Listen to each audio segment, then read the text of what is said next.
Nora, Nafarroko Unibertsitate Publikoan egin duzu lan, Mondragon Unibertsitatean, Labeko Liberatu Sindikal ere izan zara, baina elkarrezketa hemen, Amaiurko eskola txikian egiten ari gara, ona itzultzea erabaki duzulako, zer du eskola txiki honek zu horren beste erakartzeko.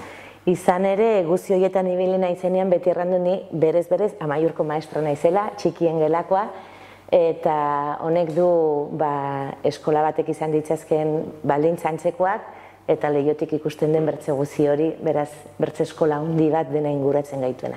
Hitz hauetan, eta zure hitzaldietan, eta zure liburuan, zure lanbide horrekiko pasioa atzematen da. Horrek bultzatu zaitu liburua idaztera, izan ere, hitzordua lotu du, askatu du moztu liburuaz mintzatzeko, eta itzin solasean aipatzen duzu, ez dela arraza izan liburua idaztea, izan ere, kroketak biltzen zenituen bitartean, edo arropa garbitzen zenuen bitartean, edo halako tarteetan idatzi izan duzu.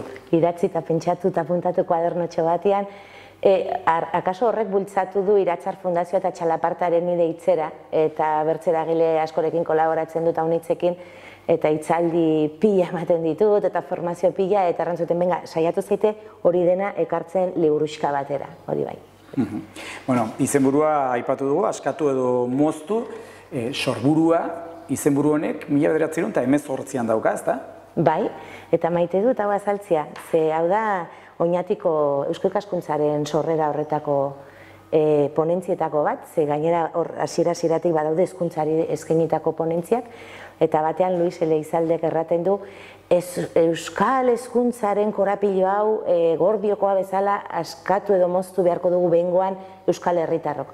Karo, orduan oraindik ez dago ez ikastolarik, ez Euskal hezkuntzarik, badira hor, komentu batzutan, Euskaraz ari diren fraile batzuk eta gisakoak. Eta hor da sekulako erronka momentu horretan, eta beti pentsatu dut sekulako proiektzioa daukan idei badela, eta horregatik hartu nuen. Dela, aurrekariak lehenago ere bilatzen alditugu, konparaziora, liburuan aipatze duzu. Uztarrozen 1855ean irakasle euskalduna nahi zituztela, ala eskatzen zutela. Horregatik erraten dut Euskal hezkuntza agintza bat badela herri honetan, etzela hasi ohiko zaizkigun data horietan, baizik eta lehenagotik ere ikusten da, badirela, igual ez antolatuak, ez hain politizatu, baina bai badirela, eta hain batean ere politizatu, zezuk aldarrikatzen duzunean 1950ean, ez, Iruñako diputazioari aizu onat bidaltzen duzuen maestra euskalduna izan dadila. Hemengo neskatuen maestro izatera zehoalako Uztarrozeko hori euskaraz bertzerik ez dakitelakoz, ari zara ez nolabait posizio bat hartzen, ez, hizkuntza horrekiko. Aizu, alaberri oso, ipartzeinego Euskal Herrian indarrean dauzkagun hezkuntza sistemak asmatu zituztela aurre edo herritar, espainol edo frantziar homogeneoak sortzeko. Bai, homogeneoak eta homologatuak igualak aso ez dela, eta behar bihotz xamurretan haien aberriekiko maitasuna edo ezartzeko edo. Hala adierazita dagoelako zidatziz gainera. Eta gainera horri gehitzen dionik patriarkala eta kapitalistak diren sistemen neurrira edo moldera egindakoa direla. Horrek ez du erran nahi biztan dena, deus ekarri ez digunekan biztan dena, baina bai, horrela eginda daude, eta sekulako beharra zutelako estatu nazio horiek ez bere sorreran homogeneizazio horretarako ere, bai. Gero mintzatuko gara, begirada hori ez guziez, ikuspuntu hori ez guziez. Baina horren aitzinean, zuk aldarrikatzen duzu, badago zure liburutik eratorritako edo hartutako esaldi bat, eta da, Euskal hezkuntza sistema izanen bada, publikoa eta burujabea izanen da. Zergatik? Nik uste dut, zakit ezkertiar eta independentzia zale garen enean, bi horiek ala beharrez, hor behar dutela egon. Gero, eztabaida dezakegu nola izanen garen buru jabe eta zer den publiko izatea. Eta hor dago nik uste mamietako edo eztabaidetako bat, edo korapiloetako bat, publiko aski da titularidadea hitz egitearekin, edo gainera horrei gehitu behar diogu patriarkatuari, kapitalismoari ez dakiz zerrei egiten dion zerbitzuaz, eta horren arabera publikoago da edo komunitarioago da, eta hor dago nik uste eztabaida potolo bat zoragarria. Naiz eta batzutan ematen den nola pixket lubakien eskema horretan. Eta alaberdi oso, hezkuntza sistema publiko eta burujabe hori lortzeko ezinbestekoa dela Euskal Errepublika? Zinbertzekoa da Euskal Errepublika, baina aldi berean erraten dut ezin dugula Euskal Errepublikaren edo egunaren esperuan egotenan, eta beraz Euskal Errepublika edo burujabetza hori lortzeko ere tresnetako bat hezkuntza dela. Horrela irakurri du hezkuntza, ez dakit, askapen mugimendu pila bat munduan barrena, ez? Bai.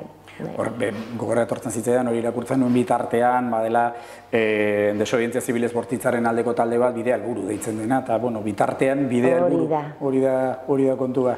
Niretako azpimarra handi bat jarriko nioke bidea helbururi, bai, azken aldi honetan horri buelta honitze ematen ari dizkiot, bai, hori da, ez egon itxoiten, ez? Gu gainera prozesu bat, Jule, Goikoetxeak ere aipatzen du, ez, nola estatua prozesu bat ezote den, eta nik uste dut horrek ere lagundu zidala, idei horrek, ez? Guazen prozesu hori egitera gaurtik, ez gaitezen egon esperuan, ez? Egote horretan desagertuko gara. Bada kontzeptu berri bat niretzako behintzat liburuan aipatzen duzuna, hezkuntzagintza, jadatera duzuna, Arestian, eta zuk diozu euskal hezkuntza gintza gutxi gorabehera sortzen dela edo indartzen dela 20. mendearen hastapen horietan, ezta? Bai, galdetu didate hau unitzetan, hori bueno, entzuten dudalakoz eta ikusten delakoz herrigintzaz eta bertzegintza batzuetaz nola solasten den, eta orduan nik asmatutako edo, baina nik uste dut oinarri bat baduela, ez, defenditzea badela, ez, aspalditik hezkuntzagintza bat Euskal Herritik egiten dena, eta hori haunitzetan azpimarratzen dut ere bait, Euskal Herritarro inoiz ez zaigu eman hezkuntza formala, joan gara borrokatuz, ez? Ikastolak sortuz eta ereduak publikoetara eramanez, eta bar, eta gaur egun ere hortan gabiltza, ez, hori borrokatzen. Eta, bai, 20. Garrantzitsua dela, bertan goxo ez geratzea, brebetako borroka daukagu, elkarrizketa hau grabatzen ari garilarik, 4-5 egun pasa dira Baionako ikuskaritzaren egoitzaren okupazioa amaitu zenetik. Bai. Hori da, orduan batzutan erraten dugu, bai, hau sortu zen, Euskal abertzaletasunaren pizkunde horretan, eta batez ere eusko emakumeen batzak, eta ikastolen, sorrera horretan, hori da, inflexio puntu potolo bat. Eta abertze bat niretako dudik gabe da, 1977an Iruñan udal ikastolaren bueltan egintzen borroka hura. Eta, baina, ez dira bukatu, ez? Duela 4 egun hor gaude iparraldean oraindik borrokatzen azterketak euskaraz egin ahal izateko, beraz horrek erakusten digu hori hezkuntzagintza bat badela eta hor gabiltzala oraindik ere ez dela bidea bukatu. Eta gauzak horrela, gaur egun nork erabakitzen du zer irakasten den euskal eskoletan? Hori da, irakasten dute, beti erraten dut hori badela ez dakit nolabaiteko piramide jerarkia bat, eta puntan erpinean daudela Madril edo Paris. Igual agerikoagoa da iparraldean, han ez dagolako zinolako kompetentziarik hezkuntzaren bueltan eta dena Paristik zuzenian dator, eta hemen, estatu autonomiko egoaldean autonomio hoien baitan, iduridu ez, holako autonomia bat bagenukela, baina hor pixka bat raskatu ezkero ikuste duzu garbi Madrilen pentsatutako lege baten bueltan ari garela, beraz hor erabakitzen da. Hor erabakitzen da, horren, ez daki, zerbitzari edo, ez, gaurko estatu horien horren zerbitzari diren kontuan hartuta, ez? Eta neoliberalismoarena badira edo patriarkatuarenak badira, horiek ere nolabait ere hor egonen dira. Eta aipatzen duzu liburuan gauzak horrela, esan dut, aintzat hartuz gobernuek Madrilen edo Parisen erabakitzen dutela zer irakatsi euskal eskoletan, egokien alitzatekela, egungo egoeran, tokiko erakundeekin lotzea ikastetxeak ergonomikoenak horiek direlako hitz hori horrekin lotuta asko gustatu zen. Bai, ergonomikoagoa edo ez txikitasun hori aldarrikatzen dut, txikitasun baina ez, modu paternalista, goxo romantizatu batian ez, baizik eta delakoz gure hurbileneko, ez, komunitatea hitz egiten da unitz, baina gero igual ez da inbertze praktikatzen ez, zein da gure nire hurbileneko ez dakit, erakundeak edo dira hasteko guraso elkarte, Amaiurko familiak, Amaiurko herria, beraz Amaiurko batzarra eta auzolana eta hori dena, eta gero Abaztango udala, eta egon daitezken herri eragileak, igual zait euskalgintzan, edo kulturan, edo edo feminismoan, edo dena delakoan ingurunearen defentsan, edo dena delakoan. Eta hortik abiatzea garrantzitsua iduritzen sare horiek trinkotzetik. Eta hor, udal ikastola aipatu duzu Arestian, eta kasualitaz, hori izan zen Euskal Herriko D ereduko lehendabiziko ikastetxe publikoa, eta gurasoek eta irakasleek eta hezkuntza komunitateak lotu nahi izan zuen udalarekin hain zuzen ere. Hain zuzen ere, beraz zen udal publiko bat. Eta udal publiko batek nik uste dut aukerak ematen dizkigula hori, ez? Gure aldarrikapenak eta modu ergonomikoa hori da, ez?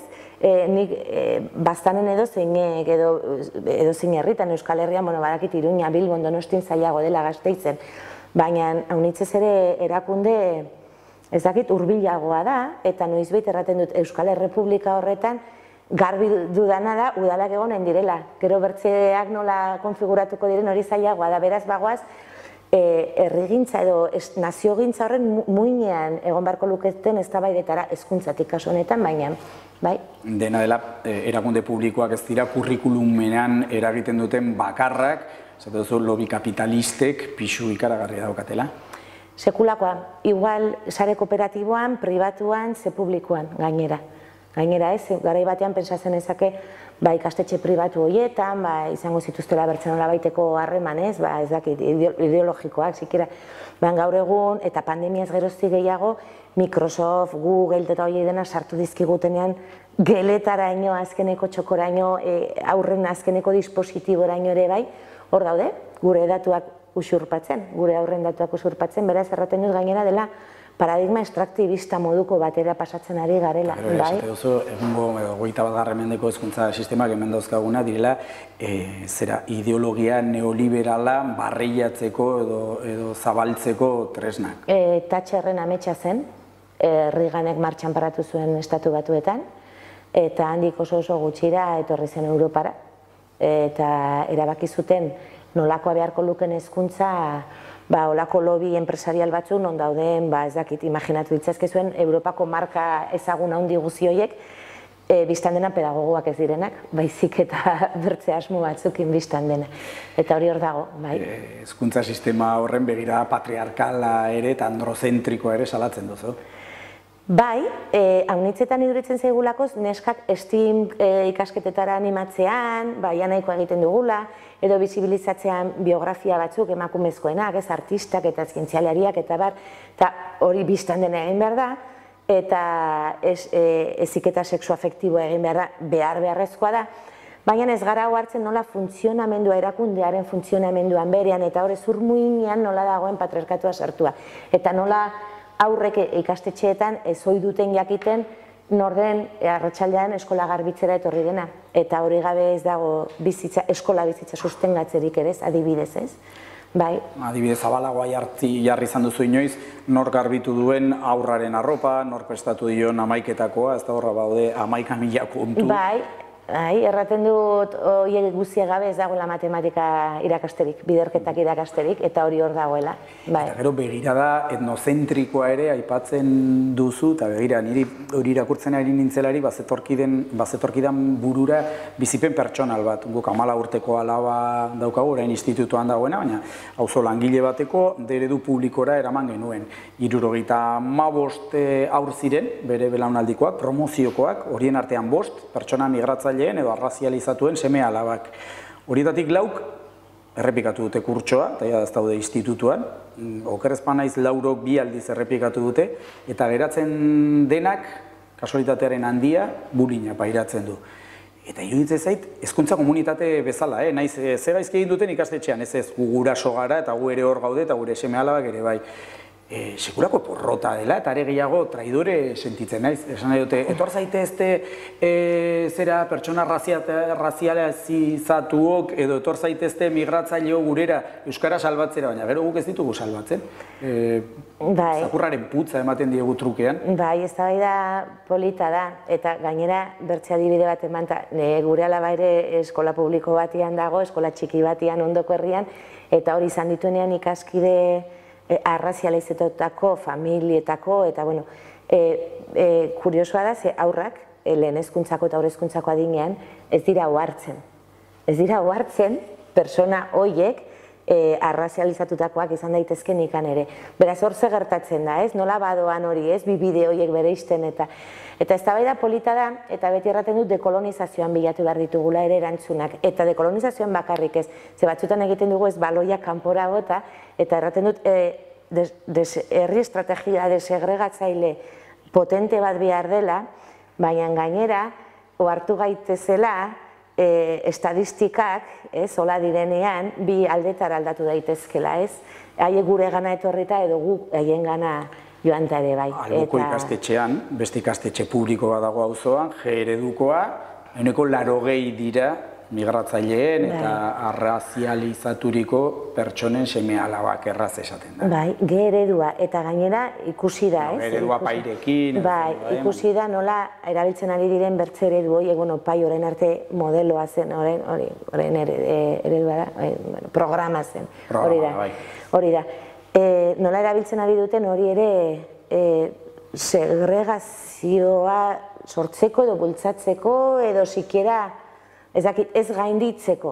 Orduan bada, haunitzetan kolektibo horiek salatzen duten arrazismo instituzionalizatu bat, eta kasu hau Iruñako hurbilago dituelako datu horiek, segregatuen dauden eta getizatuen dauden ikastetxeetan saiatu denean, ekimen politiko desberdinen ondorioz, Euskara jar zedin hor, gobernutik berela ezezkoa eman diete.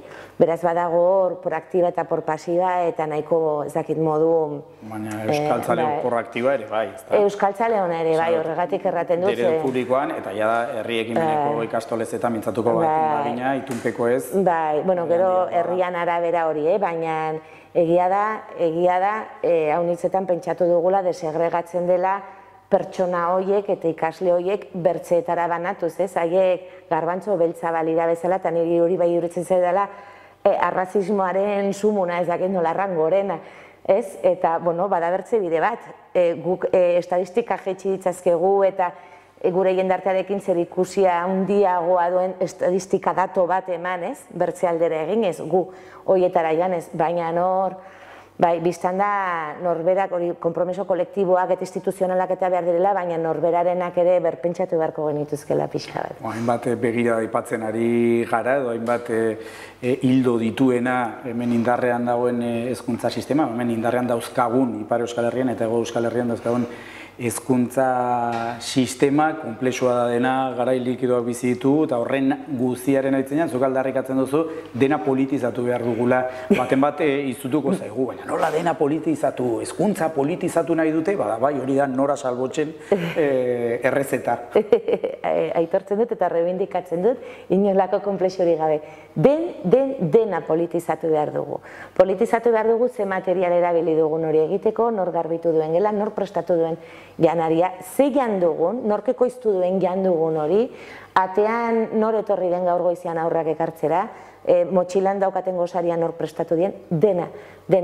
Eta horrela baizik ez dugu aldatuko, ze hor burrokatu behar ditugu buru jabetza txikipila bat, beti hitz egiten dugu ez buru jabetza eta independentzia handi horretaz, baina hori ez da koherentia egunerokoan egiten dituzunetan ere ez baduzu hori dena politizatzen. Beraz, haren ez politizatzen zentzu horretan, eta jakinta modan saltzen dizkiguten metodologia horiek igual zein Montessori izan, eta gero bada ez dakiz ere, eta orain da Google, eta gero da ez dakit nor, azpian zer duten, eta nik oinarri behar ditut, ez, egiazki.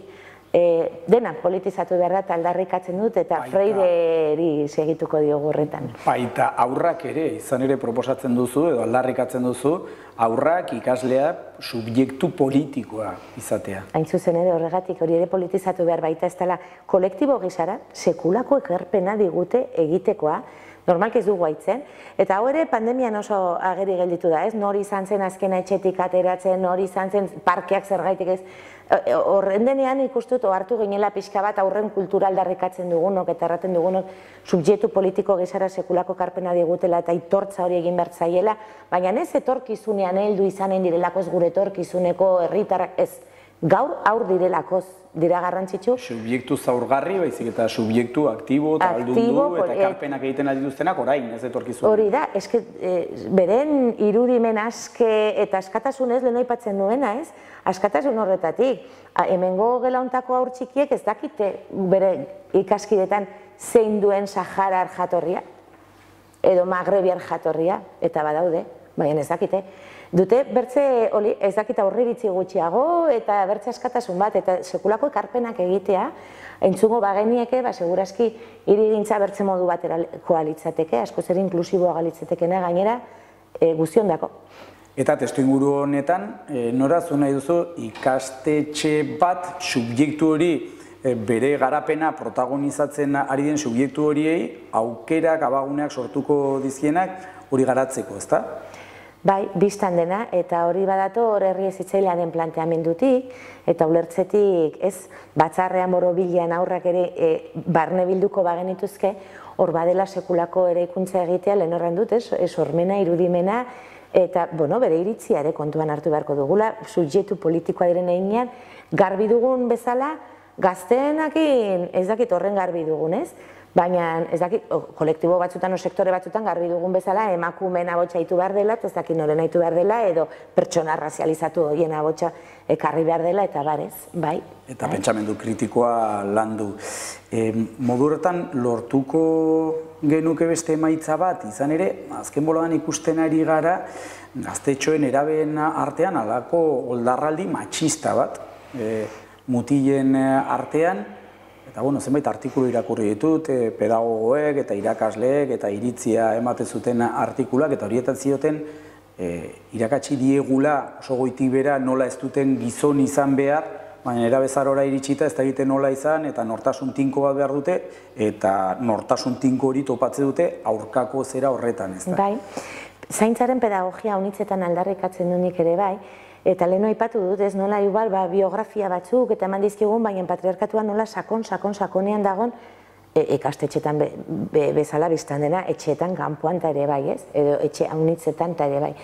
Eta ez dugu garrantzia eman zaintzaren pedagogia horri, eta orain fokalizatu dugu dena emakumeak zientzietara bideratzen, ingenierietara bideratzen, eta ez aldiz mutikoak adibidez zaintzari lotutako ikasketetara bideratzen. Oraindik falta dugulakoz bertzeko eska bat eta hori ere politizatu behar da eta ohartu zin garrantzitsua den gure burua zaintzen jakitea, ondokoak zaintzen jakitea eta zaintza politizatzea eta ohartzea zaintzak zer suposatzen duen jendarte honetan nola sustengatzen duen bertze guzia, ez? Eta nik uste dut hortik sakonduko bagenu, igual lortuko genituzke bertze maskulinidade horietan zakit bide berriak edo aukerak. Ari gara irakasleez, ikasleez, ikastetxeaz, familiak non geratzen dira? Galdera interesgarria. Politizatzearen aritik berriz ere, hori politizatuko bagenu, bertze itortza bat beharko lukete, bertze parte hartze bat, beti aldarrikatzen dut horizontalidade hori, ez? Ez dakit askoz ere modu komunitarioagoan, horizontalagoan, asanbladakoagoan, batzarrean, ez? Erabaki beharko genituzkela gauzak, horretarako erabuzi beharko dira prozedimentu pila bat, gauzak egiteko modu pila bat, inertzia pila bat, joera pila bat. Eta hor herri hezitzailean, batzar horietan, horizontaltzean, ez? Jerarkia hori dena lausotzean, egon beharko lukete hor familiak, ez? Bai, bai. Hor komunikazioaren alorra ere aztertu izan duzu, eta hortik zenioen, jada igorle hartzaile eskemak ez duela balio, pentsatzeko da ez irakasleen eta ikasleen artean, baina ez da irakasleen edo ikastetxearen eta familiaren artean ere, ez da? Nik uste horre ere falta dela alako aldebiko komunikazioa. Horrezi komunikazioaren eta planteamendu guzi horiek, ez? Emale hartzaile hori erabat konduktista lineala den planteamendu bada, eta ez liguke balio beharko, ez? Eta hori oso garbi zuten. Esperientzia komunitarista horietan Latinoamerikan irrati herritarrak edo herrikoiak edo komunitarioak egiten zituztenean eta barez. Eta hori aldarrikatzea badagokigu hezkuntzatik gutxiegi egin delako zori, ez? Ulertu nik ematen dudanean prest egon behar duela hartzeko, hasteko, ez? Jakin behar dut horrek buelta bat ekarriko duela eta ekarri beharko lukeela. Gainera moldatuko duena nik hasieran neukan ideia hori, edo interpretagarria dela, hibridagarria, potentziala beraz ez izan daiteke bukaran bertze zerbait. Bai. Eta gero, irakasle izateaz, mintzatu gara hasiera, baina ez dugu gehiagi sakondu, zure kasu pertsonalaz ari ginen, zure kasuan pasioa aipatu dugu, eta gogora datorki, Berritxarraken sonandiko abestia edo aipua, pasioa da hemen esigitzea zilegi den minimo hori, irakasleari hori esigitu behar zaio, edo esigitzeri badago hori? Ezakit, baina aprobetxatuko dut errateko ez dutela bat ere maite bokazioa hitz egiten denean. Pasioa bai, nik sekulakoa diot. Baina bokazioaren, eta bokazioa ni txikitatik erraten nuen maizpezian, baina beti iradokitzen dit APS-en eta bokazioak eta badakizu gauz hori, eta uste dut usten duela bere esen zientifiko eta politikotik. Eta ez genuke, ez dakit, bertze lanbide batzuetan ez genuke bokazioz hitz egingo, eta hortaz ez zait gehiegi gustatzen, baina pasioa, bai, normalki badago, badago. Igual, gero kanpotik ez dakit ikusten den, baina oroar badago, nire kasuan, bai, eta inguruan ere ikusten dut.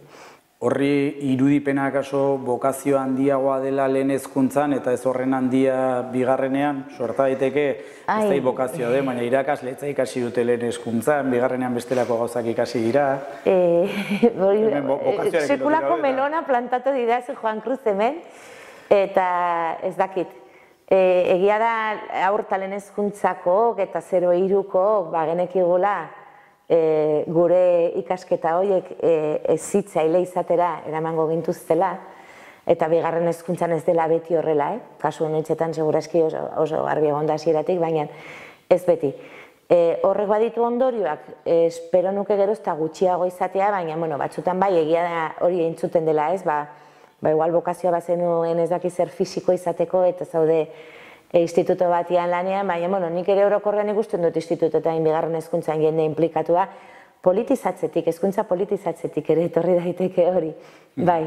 0-3 zikloa aipatu duzu eta elkarrezketa egiten ari garelari greba oraindik amaitzeke dago, 52-53 egun daramatzate greban 0-3 zikloko Nafarroako hezitzaileek eta langileek horrela esanen dugu. Bada beharra, ez da hori behingoz birplanteatzeko. Dudi gabe. Topikazo bada erratia 0-3koa dela fase garrantzitsuena gure garapenean, eta gero 3-6 eta beraz izan beharko luketela soldata handienak eta aitortza handiena.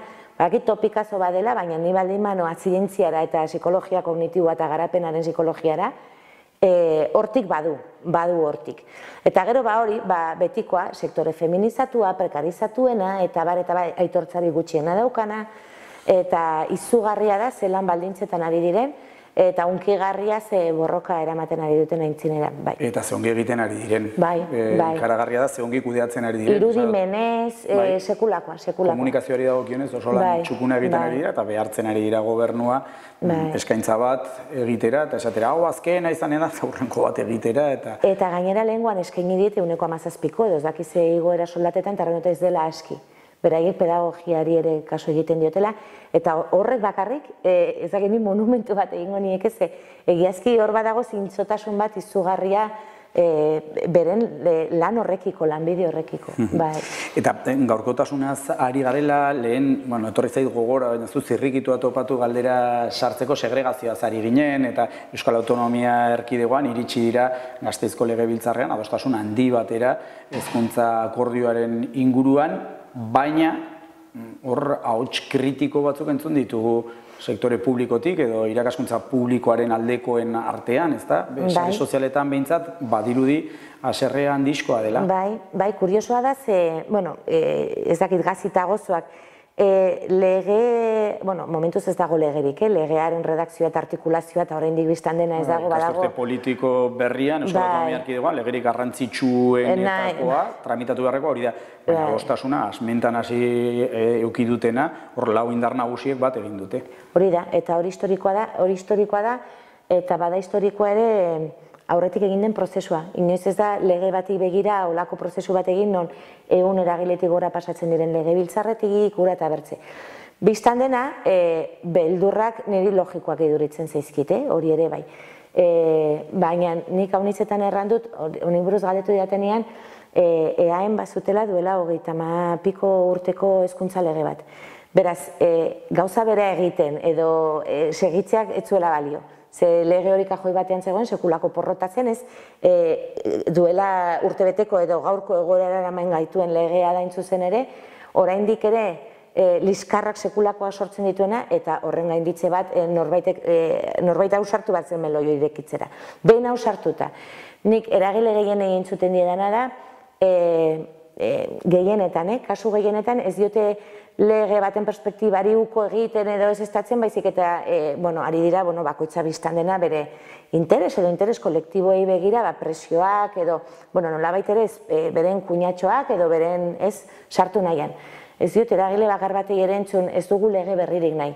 Entzun diet nahi dugu lege bat non aitortza gehiago izanen duen sare publikoak, gaur egun daukana baino, eta nik uste nabarmen dela behar dutela, o behar dela, hori nonbait egotea, ez dagoena, gaur egungoan, edo segregatzailea ez den hezkuntza sistema batetara eraman gaituena, euskaldunduko duena, bebiraino bai behintzat, eta hor daude, eta horren berriki kultura inguruko eragileak eratera dira, eta eskainiz bere burua legea hobetzeko, ez? Eta hoien denen hobekuntzak barne biltzen dituen lege bat baldin bada, kuriosoa geldi daiteke legea. Tamalez ez daukau demorari gehiagorako, Josu Santesteban gure realizatzailea daukat, keinunka esan ez amaitu behar dugula, bestela txapeko maketan ez baita sartzen elkarrezketa. Zesanen dugu, bilazazue sareetan, nora salbotx, izan ere badira bideoan bildutako hitzaldi zenbait, eta bestela sareetan konstruktzia, konstruktibismoaren aldekoa, ez? Proletkul, hori, mugimenduaren, konstruktibismoarekin ere zer ikusia daukan, termino bada. Ederki, iaia esan dezakegu, jarraitzeari follow eman, edo like, edo horrelako zerbait. Estimatu dago nora, oso gustora ebili gara hemen Amaiurko eskolatxe. Esker milaunit zuei bizitangatik eta aukerangatik. Esker milaunit. Gaurkotasuneko gaiak poltsikoan. Aldizkaria ostiralero doan eskuko telefonoan eta tabletan. Deskargatu aplikazioa. Egin txak!